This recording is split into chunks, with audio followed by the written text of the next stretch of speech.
Buenos días, profesor. Buenos días, profe. Buenos días, Buenos profe. días. Buenos días, profe. Buenos días. Profesor, una Bueno, pregunta. vamos a iniciar. Dígame. Estaba leyendo los textos del trabajo, el primer trabajo. Es Ajá. una pregunta bien sobre que una de las formas de evitar como esta recesión era inyectar a las empresas y no termino de entender qué es inyectar la liquidez, nada más es darles capital para que sigan funcionando. Sí, es que si nos adentramos más a lo que es materias contables, que sinceramente yo hasta desconozco, sí, para dejarlo más claro es como usted lo está refiriendo, presentarle, ofrecerle más moneda para que puedan seguir generando su ciclo comercial. Ok, vale, gracias. Ajá, ¿no? ¿De qué? ¿En qué apartado me dice que usted lo encontró? Ay, es de este texto que es como de 28 hojas, pero ya es casi hasta el final. Ah, ok, sí, ya entendí.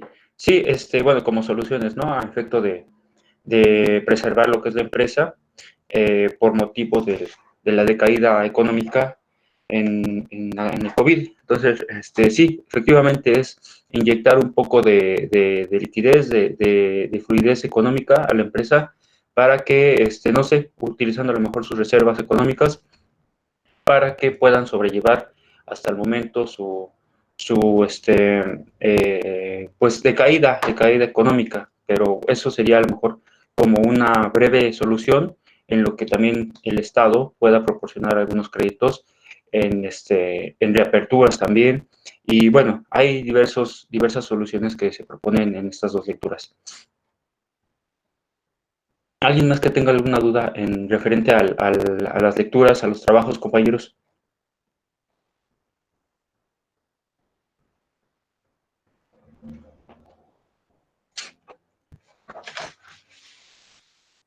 Compañera Daniela, ¿la escucho? Buenos días, profesor. Buenos días. Estaba comentando con una compañera acerca de la tercera sección del primer trabajo, que la verdad está un poco enredada la explicación y no logramos comprender lo que se solicita en ese punto. A ver, permítame aperturar el trabajo. ¿En qué no se comprende? Lo que pasa es que hay unas partes como que bueno, es que está como enredado. Por ejemplo, dice medidas que a su criterio fundadas argumentos que sostengan esas medidas. Ah, ok, sí, em, está enredado, ciertamente. Bueno, aquí únicamente lo que propongo, o lo que más bien ustedes van a proponer, es que con base en algún artículo, en alguna fuente de alguna publicación, incluso que esté señalada en Internet, van a ustedes a sostener qué criterio o bajo qué medidas pudieran ustedes proponer y que obviamente van a sostener con esta publicación, ya sea incluso con alguna publicación oficial, por ejemplo, del Estado, que, no sé, por ejemplo, Canaco, proponen algunas soluciones para que reduzca esta caída económica por las empresas. Entonces, por medio de estas publicaciones de Internet, u oficiales también, van a proponer, por eso también es necesario que ustedes mencionen la fuente. No sé, lo van a señalar por si es Canaco, si es INEGI, dependiendo de qué página estén solicitando, o a lo mejor una revista también tendrían que hacer la alusión de la publicación, el nombre del título, el nombre de la revista, el nombre del autor, en este caso, sí, del autor de esta publicación, y que retomamos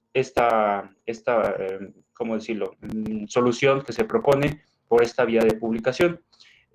Únicamente, y hago un señalamiento, deberá tener en cuenta que es un enfoque mercantil, es decir, cuál es la medida que está promoviéndose o que se está favoreciendo al derecho mercantil, no sé, el lucro, habíamos hablado también, un aspecto accidental que se asume al derecho mercantil es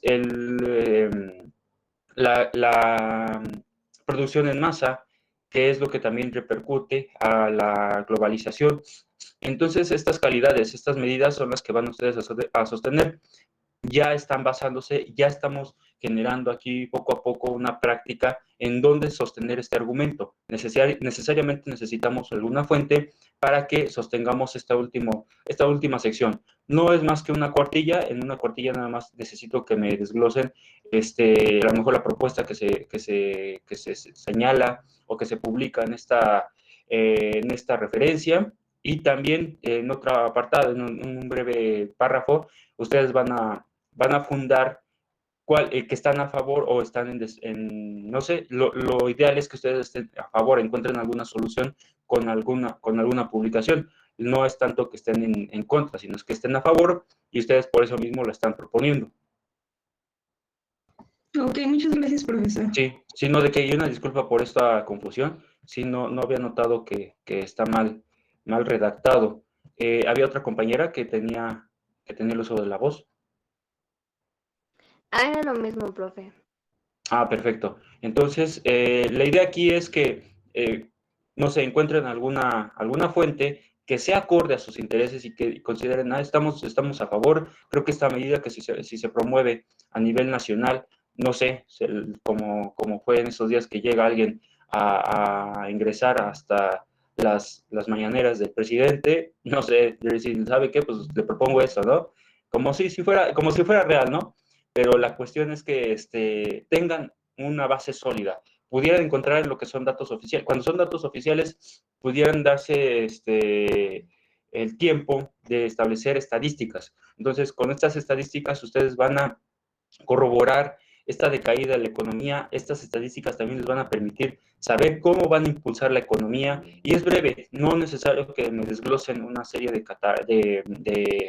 un catálogo de todos los números, simplemente con que se aboquen al número genérico, no sé, la decaída en tanto porcentaje en el país, con cierta medida se pudiera revertir y poco a poco retomar esta medida que va a favorecer, y básicamente es eso. No necesito que se aboquen mucho. Esto va por una finalidad, compañeros, para que poco a poco nos vayamos adentrando a esta forma de investigación.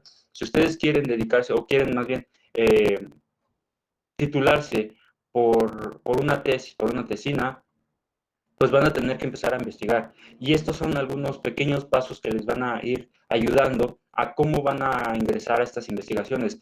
Por cómo sería la vía. De aquí también pudieran tomar algún punto, una referencia para su próxima tesis. Entonces, no estamos saliéndonos de los parámetros de educación, les van a permitir a ustedes mayores herramientas para ingreso a ciertos datos. Y poco a poco ustedes también no nada más se van a basar en datos, sino también van a proponer. Y esa es la idea, compañeros, la que propongo, una tercera sección que a lo mejor va a resultar muy breve, muy sintética, pero que les va a ayudar para su posterior actualización de tesis o tesina. ¿Estamos de acuerdo?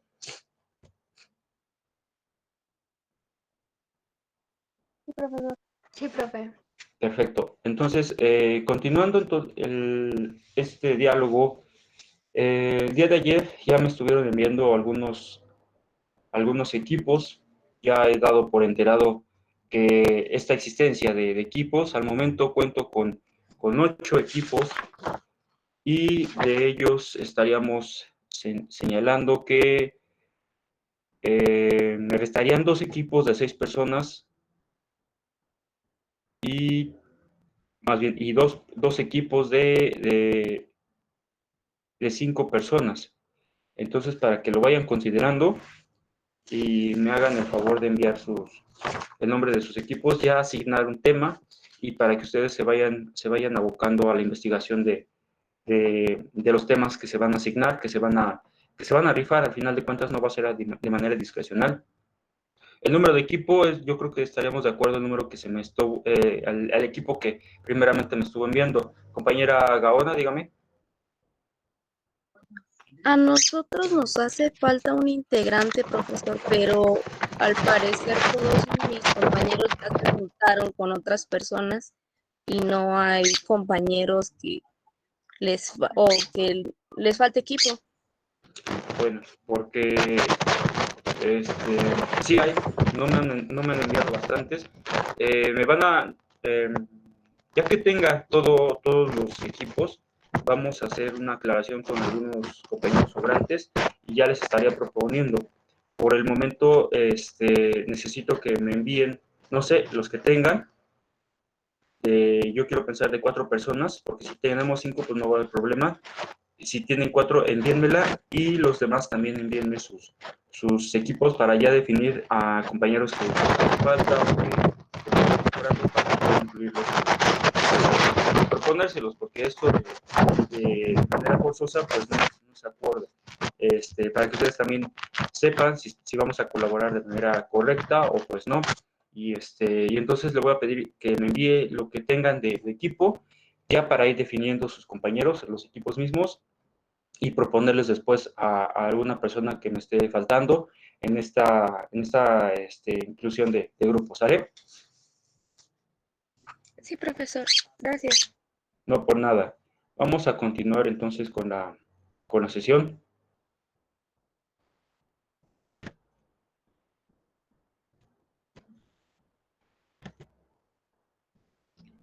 Permítanme un momento para...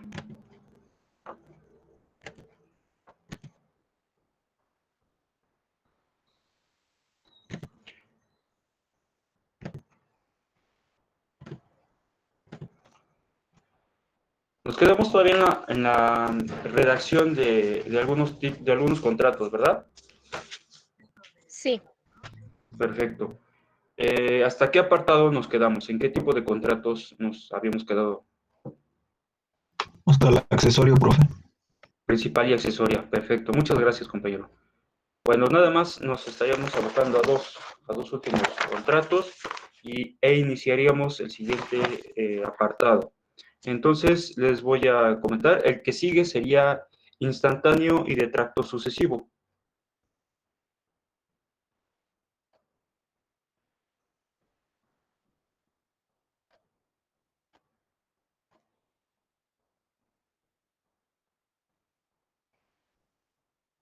Instantáneo.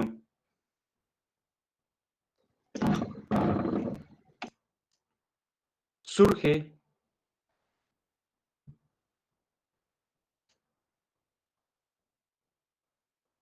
y se extingue en el momento.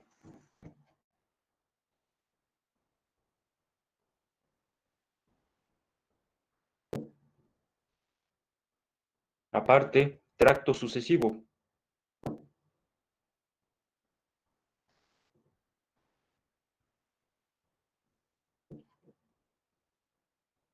Se cumple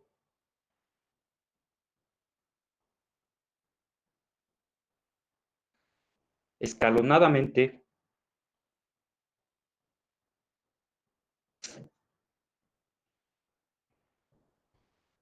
conforme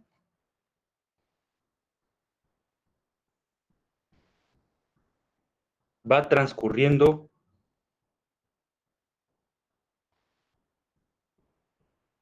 el tiempo.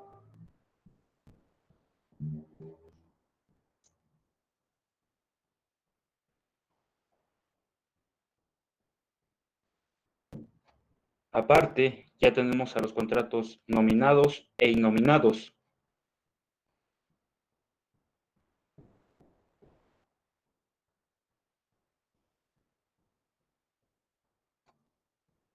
Nominados,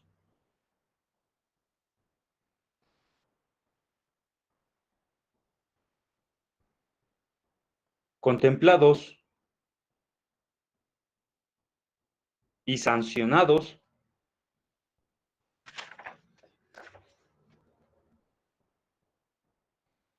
por la ley.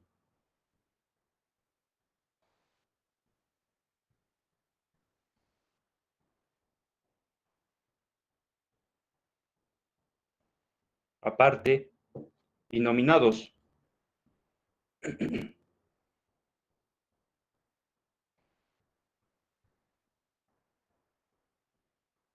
Las partes diseñan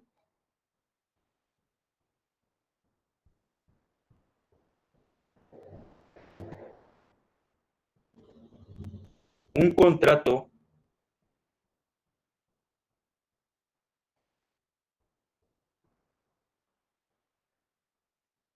para satisfacer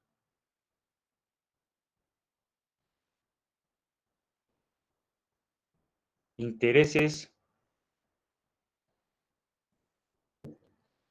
particulares.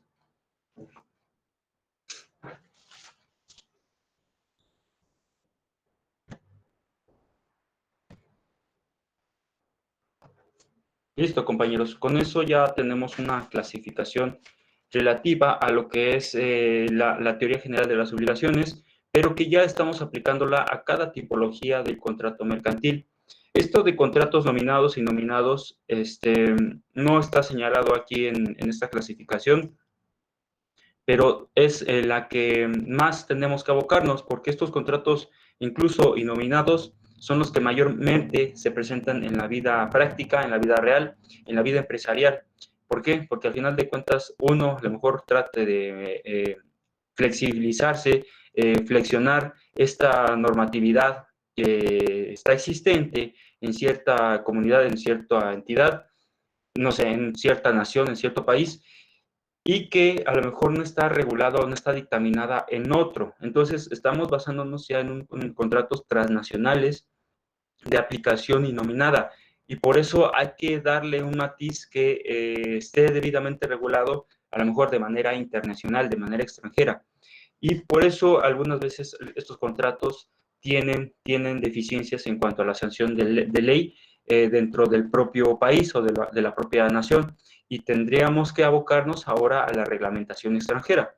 Por eso es que se les cataloga como inominados, toda vez que no existe una regulación establecida en el país que se esté tratando, que se esté elevando a contrato. Tenemos dudas. Ahora, también otra cosa, compañeros, aquí en breve referencia de cada uno de los contratos, sí me interesa que se visualice bien. Si es así, pues no hay problema. Si no, para que me comenten y hacerlos llegar de manera individual. ¿Por qué? Porque sí vamos a hacer alusión. Cada que a ustedes les toque exponer, tienen que hacer referencia de qué tipo de contrato de acuerdo a la teoría general de las obligaciones, y también retomando un poco a lo que es la naturaleza del mismo contrato. Ya sea si estamos hablando de contrato de compraventa, sería un contrato de cambio, y también se estaría señalando como un contrato bilateral, e incluso todas las demás que pudiera abocarse en la tipología del contrato de la teoría general, porque no nada más se trata de que es bilateral, también tendría que ser oneroso, pudiera darse que sea conmutativo o aleatorio, formal. Entonces, cada uno ya estamos dando unas referencias de qué clasificación de contrato estamos abocando. Pues vamos ahora con lo que son las modalidades de los contratos, compañeros. Ya vamos a entrar en una fase culminante de lo que es esta categorización de obligaciones, contratos mercantiles, y estaríamos hablando ya en adelante sobre algunas diferencias. Ya viene la tercera tarea. La tercera tarea va dirigida a nuevas contrataciones que rigen en el mundo actual en materia mercantil. Esto es más que nada por influencias del derecho anglosajón, o para evitar, más bien para que permita mayor agilidad, mayor pues reducción de tiempo en el momento en el que se esté contratando una medida mercantil. Entonces, les voy a estar preparando ya la tercera tarea, y también hay otro aviso, compañeros: el día viernes no hay sesión, tengo que ir a juzgados temprano, entonces me impide estar presente en la sesión. Por lo tanto, entonces nos veremos el día de mañana. Ahorita nos culminamos ese apartado, terminamos el día de mañana y nos veremos el próximo lunes. ¿Sale? ¿Tenemos entendido estos avisos? Sí, profesor. Sí, profesor. Sí, profesor. Ok. Continuando entonces con este tema, ya abocado a dejando de lado lo que es la clasificación, nos vamos ahora al apartado de las modalidades. Las modalidades deben entenderse como aquellas circunstancias que modifican una obligación. Ya hemos platicado bueno, ya incluso han estudiado de este tema. Estas modalidades se sintetizan en dos puntos. Estamos hablando de las que son condición y plazo. Y aquí ya se me movió un poco aquí está. Bueno, y porque o desprendo una llave para ampliar lo que es condición y plazo, porque ambas cumplen con estos dos apartados. Una condición puede ser suspensiva y resolutoria, y también un plazo puede ser suspensivo y resolutorio. Entonces vamos a hablar cada uno de ellos. La condición es un hecho futuro, bueno, ya está señalado, es un hecho futuro incierto del cual depende una obligación y está regido en el artículo 1938 del Código Civil Federal. ¿Alguien pudiera dar lectura al artículo del código que se está mencionando? Por favor.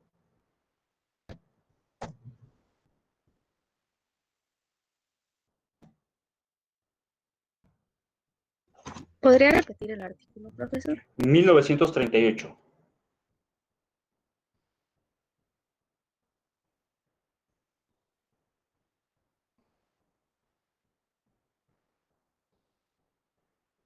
Ya la tengo a la mano, profesor. Por favor. Dice, título segundo, modalidades de las obligaciones, capítulo primero, de las obligaciones condicionales. Perfecto, muchas gracias. No, permítame. Artículo Ok, va a continuar. 1938. La obligación es condicional cuando su existencia o su resolución dependen de un acontecimiento futuro e incierto. Cierto. Muchas gracias. Disculpe la interrupción. Esto es para darle fundamento a cada una de las referencias que están señaladas dentro de cada concepto que se está ofreciendo. Ello para efectos didácticos y para efectos posiblemente de un examen. Entonces, ya estamos dándole fundamento. También existen más adelante, si nos vamos al mismo capítulo que la compañera nos hizo favor de dar lectura, se adentra a especificar cada una de las calidades que va asumiendo esta condición. Puede tratarse de una condición suspensiva o puede tratarse de una condición resolutoria, que es continuación a este artículo. ¿Me pudieran ayudar con estas dos lecturas del artículo 1939 y 1940, por favor?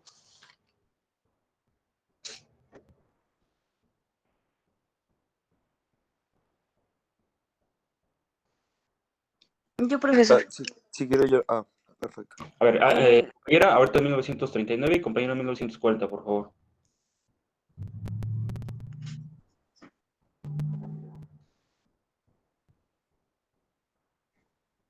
Artículo 1939. La condición es suspensiva cuando de su cumplimiento depende la existencia de la obligación. Gracias. Compañero, por favor. Sí. 1940, la condición es resolutoria cuando cumplida resuelve la obligación, volviendo las cosas al estado que tenía, como si esa obligación no hubiera existido. Perfecto, muchas gracias. Aquí nada más quiero resolver dos puntos. Tenemos entonces lo que es una condición, para ya tenerlo claro, es algo que desconocemos.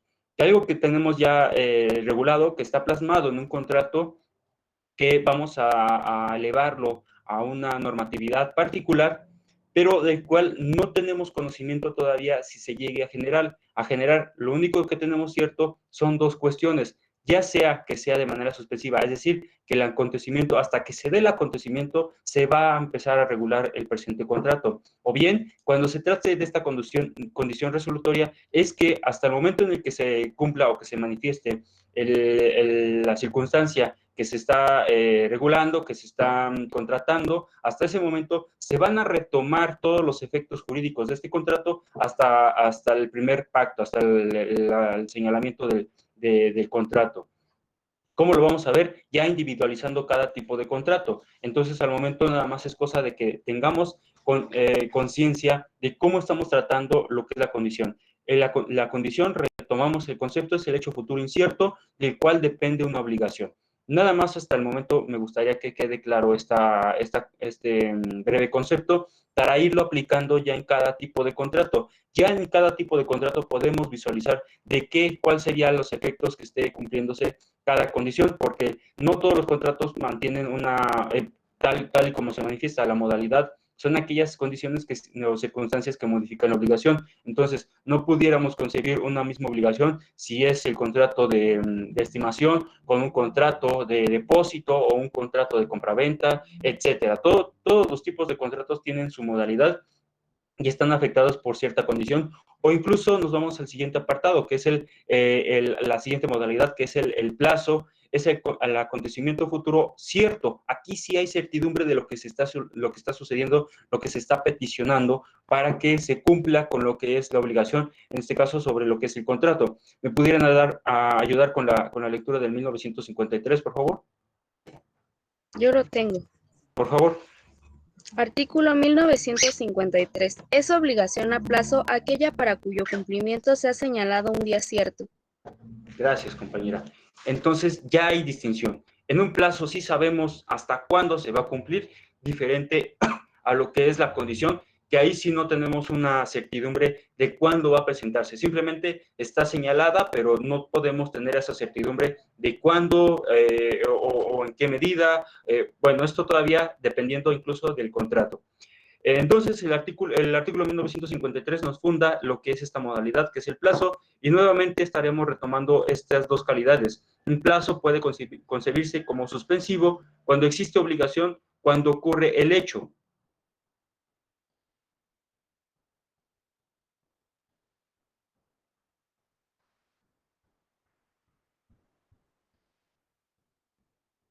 Y por su parte tenemos un plazo resolutorio cuando el término marca el final de la obligación.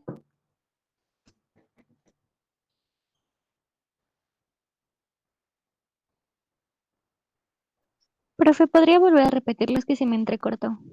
Sí, claro. Tenemos primeramente el plazo suspensivo cuando existe obligación cuando ocurre el hecho.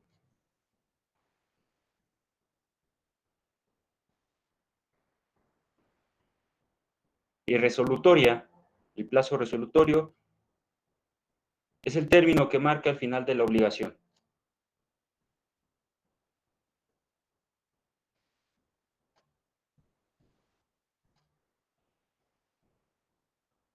Gracias.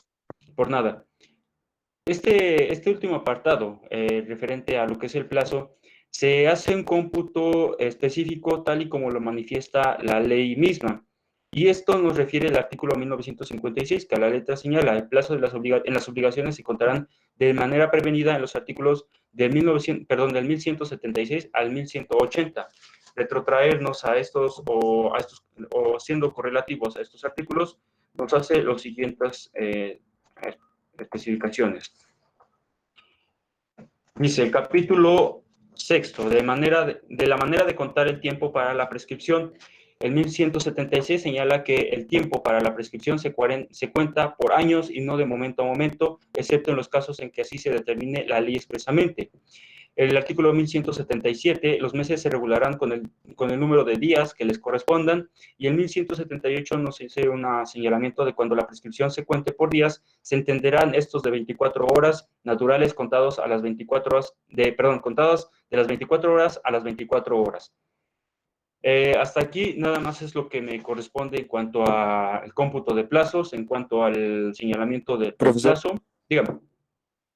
Yo tengo una duda, no entendí esa última parte de los artículos, o sea, ¿esos artículos qué? Los de 1176 al 1180, nada más vamos a ocupar lo que es 1176 al 1178, para tener en claro cómo es el cómputo de plazos. Por ejemplo, un contrato que se esté señalando o que estemos celebrando el día de hoy de compra-venta mercantil de cierto producto con una empresa, lo establecemos el día de hoy a 3 de marzo, el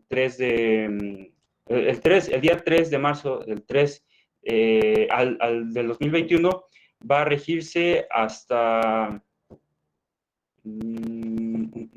se celebra hoy, a ver, no, que no sea de compraventa, que sea de arrendamiento, para fijar ya un plazo. se tiene un término forzoso de 1 año, entonces se va a regir este contrato hasta el próximo 3 de marzo del 2022. ¿Y cómo vamos a computar los plazos? Pues lo que establece el artículo 1176, no se va a tener por horas, se va a tener por días. Entonces, cuando fenece nuestro término de arrendamiento mercantil, va a fenecer hasta el día 2 de marzo del 2022, porque se entiende que es un término de 24 horas. Ya el 3 de marzo del 2022 ya no es aplicable, ya no es vigente el contrato, por lo que tendría que generar otro contrato para que continúe con lo que es la obligación. Entonces, por eso se establece primeramente por años, segundo por meses y finalmente por días. Ah, perfecto. ¿Sí? Nada más estos artículos son igual del Código Civil Federal o de... Sí, del Código Civil Federal. Todos estamos en el Código Civil. Ok, gracias. Jornada, compañero. Tenemos otras dudas, compañeros, en cuanto a lo que referimos de las modalidades, condición y plazo.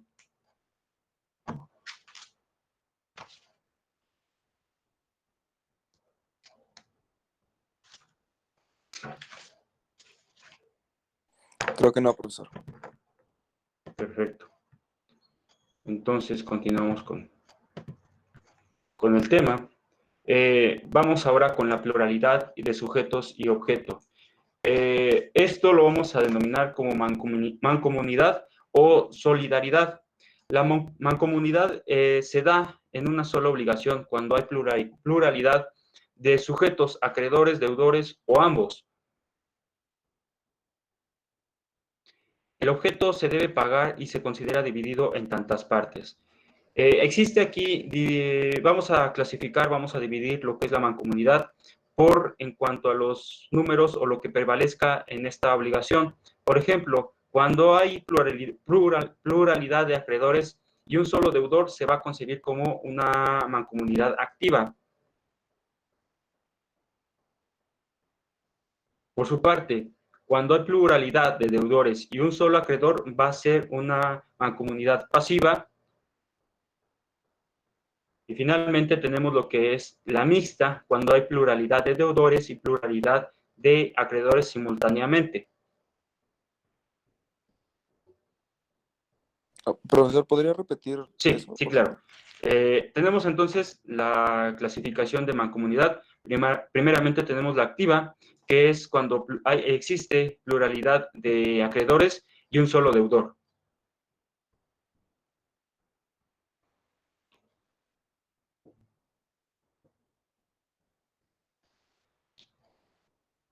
Mancomunidad pasiva,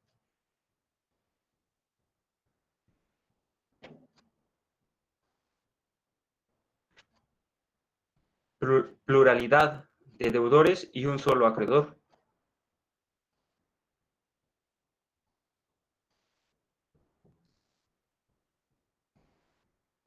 Y la mancomunidad mixta, que es la pluralidad de deudores y acreedores simultáneamente.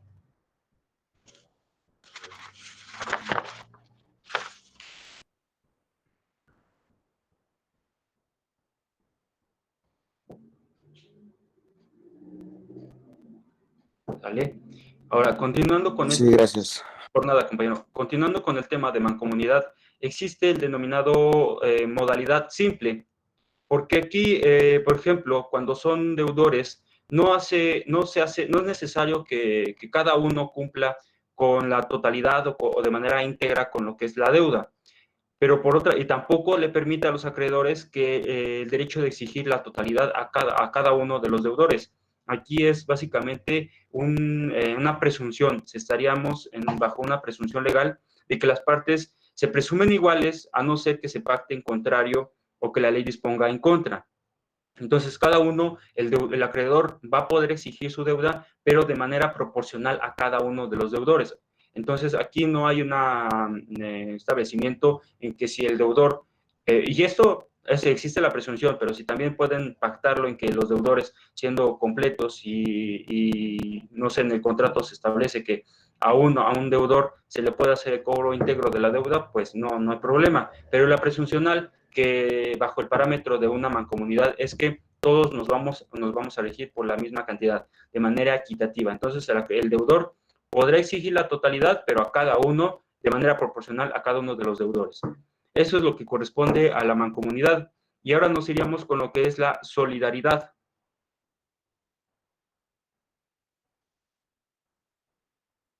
Y creo que aquí quedé incompleto en cuanto a la definición misma de solidaridad. Vamos a anotar.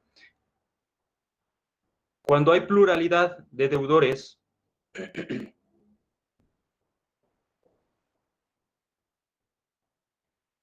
acreedores,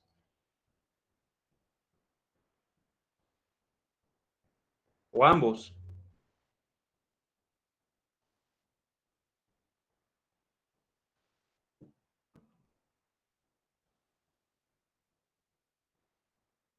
y el acreedor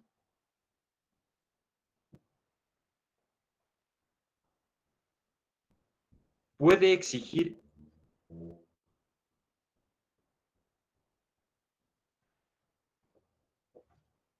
todo el objeto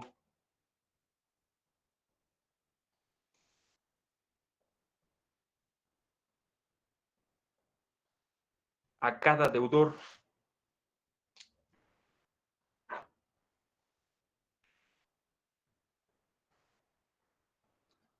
Que debe pagar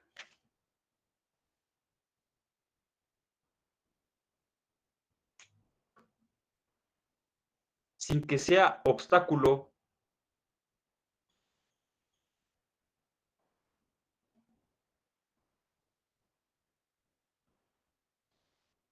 que el objeto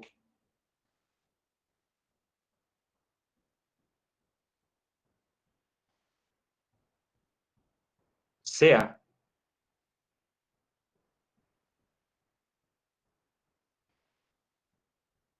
indivisible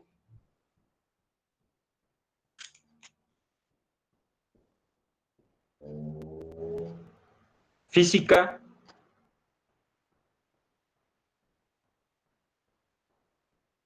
o económicamente.